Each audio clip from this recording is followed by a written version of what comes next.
అందరికి నమస్తే. నేను మీ గుడిచంద్రం కడవండి.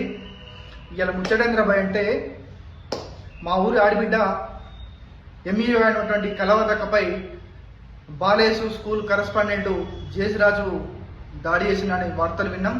దాన్ని మేము తీవ్రంగా ఖండిస్తున్నాం.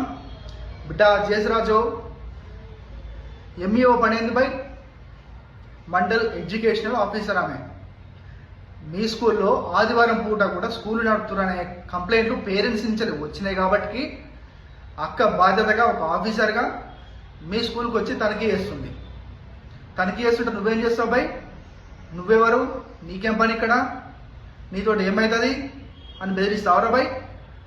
సెల్ ఫోన్ పుంజుకుంటావా? ఆడిబిడ్డ పైన దాడి చేస్తావా నువ్వు? అసలు ఏమనుకుంటున్నావు బాయ్ జేసిరాజు? నువ్వు బిడ్డ పిచ్చి పిచ్చి వేసాలు బంద్ పెట్టుకో. కడవెంటలతో పెట్టుకున్నట్టు ఆషామాషి కాదు. నువ్వు కడవెంట చరిత్ర తెలుసుకో. పిచ్చి పిచ్చి వేసాలు ఇప్పటికైనా బంద్ పెట్టుకొని అక్కకు నీ మీద ఎట్లా పోలీస్ స్టేషన్లో కేసు నమోదైంది. ఎస్ఐ సృజన్ కుమార్ గారు ఖచ్చితంగా వాడి మీద మీరు యాక్షన్ తీసుకోండి.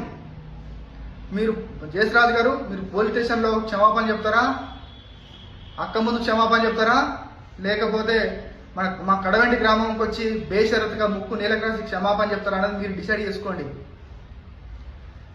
ఏమనుకుంటున్నాం పోయి ఆడబిడ్డ మీద దాడులు చేస్తే మేము హీరోలం అనుకుంటున్నావా? బిడ్డ ఆమె ఎంఈఓకు ఆషామాషిగా రాలే.